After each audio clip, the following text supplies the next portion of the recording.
একটি যুদ্ধ যা নিয়ে হাদিসেও রয়েছে ভবিষ্যৎবাণী, একটি যুদ্ধ যাকে বলা হয় গাজওয়াতুল হিন্দ, অর্থাৎ ভারতের যুদ্ধ। অনেকেই ভাবছেন বর্তমান ভারত পাকিস্তান উত্তেজনা কি সেই যুদ্ধের সূচনা, নাকি গাজওয়াতুল হিন্দ এখনও ভবিষ্যতের কোনো ভয়াবহ অধ্যায়।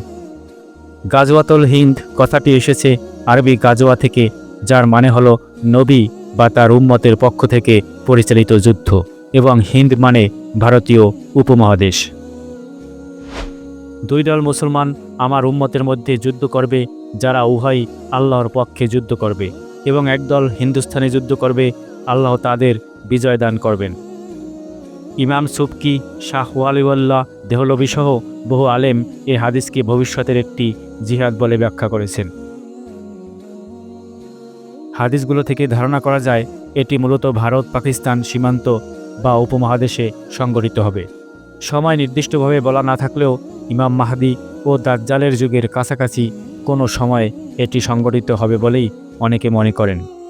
গাজওয়াতুল হিন্দ একটি সাধারণ যুদ্ধ নয়, এটি এমন এক ঐতিহাসিক ও আখেরি সংঘর্ষ যার পূর্বাভাস দিয়েছেন প্রিয় নবী মুহাম্মদ সাল্লাল্লাহু আলাইহি সাল্লাম।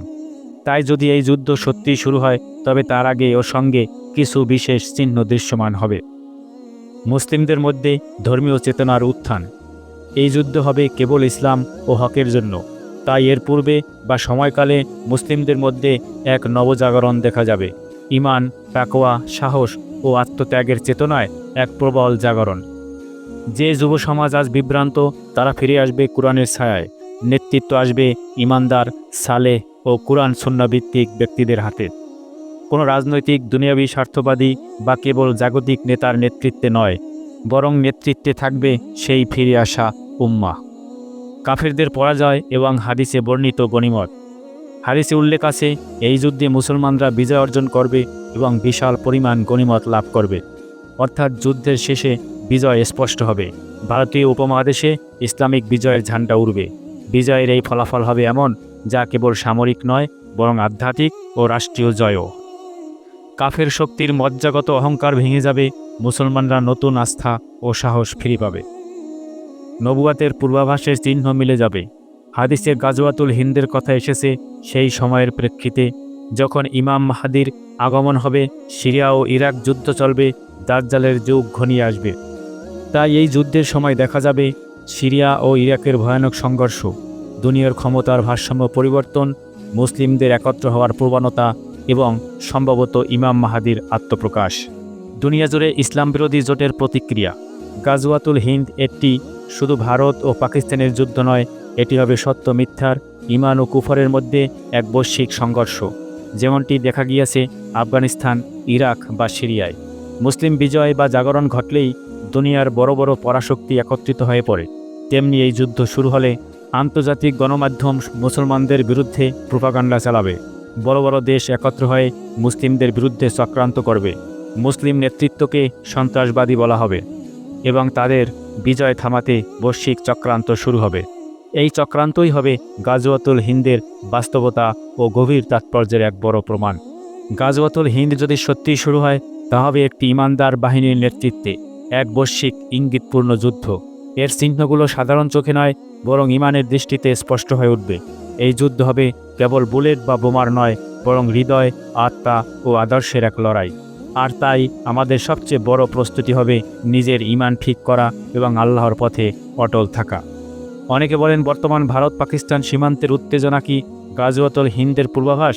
তবে এই প্রশ্নের উত্তরে আমাদের গভীরভাবে বিশ্লেষণ করতে হবে। গাজওয়াতুল হিন্দ একটি সাধারণ যুদ্ধ নয়, এটি হবে এমন একটি জিহাদ যা সরাসরি ইসলামী আদর্শ ও নেতৃত্বের অধীনে সংগঠিত হবে। বর্তমানে মুসলিম উম্মাহ কোনো কেন্দ্রীয় নেতৃত্ব নেই, খিলাফত নেই, নেই এমন কোনো রাষ্ট্র যা সম্পূর্ণরূপে কুরআন ও সুন্নাহ অনুযায়ী পরিচালিত হয়। গাজওয়াতুল হিন্দের হাদিসগুলো থেকে বোঝা যায় এই যুদ্ধে নেতৃত্ব দেবে এমন একদল মুমিন যাদের জীবন হবে আল্লাহ ভীরুতা, তাকওয়া ও জিহাদের চেতনায় পূর্ণ। আধুনিক যুদ্ধগুলোতে নেতৃত্ব দিচ্ছে রাজনৈতিক দল, সেনাবাহিনী বা রাষ্ট্র যাদের উদ্দেশ্য ধর্ম নয়, বরং ভূ রাজনীতি ও ক্ষমতা সংক্রান্ত। হাদিস ও ইসলামী ভবিষ্যৎবাণী অনুযায়ী গাজওয়াতুল হিন্দ এমন এক সময় হবে যখন ইমাম মাহদির আবির্ভাব ঘটবে বা তার যুগ ঘনিয়ে আসবে। ইমাম মাহদি হবেন সেই নেতা যিনি মুসলিম উম্মাহকে একত্রিত করবেন এবং সত্য ও ন্যায়ের পথে নেতৃত্ব দিবেন। বর্তমানে এমন কোনো বিশ্বমানের ইসলামী নেতা দৃশ্যপটে নেই যিনি সমস্ত উম্মাহর আশা ও নেতৃত্বের কেন্দ্রবিন্দু হতে পারেন। এই কারণে বোঝা যায় এখনও সময় হয়ে আসেনি। বর্তমান সংঘাত ইসলামী উদ্দেশ্য নয়, রাজনৈতিক। গাজওয়াতুল হিন্দের মূল উদ্দেশ্য হবে আল্লাহর দিনকে বিজয়ী করা এবং কুফরি শক্তিকে পরাজিত করা। অথচ বর্তমানে ভারত পাকিস্তান সংঘাত সম্পূর্ণ রাজনৈতিক। এটি কাশ্মীরের জমি, নিরাপত্তা, সামরিক আধিপত্য এসব নিয়েই আবর্তিত।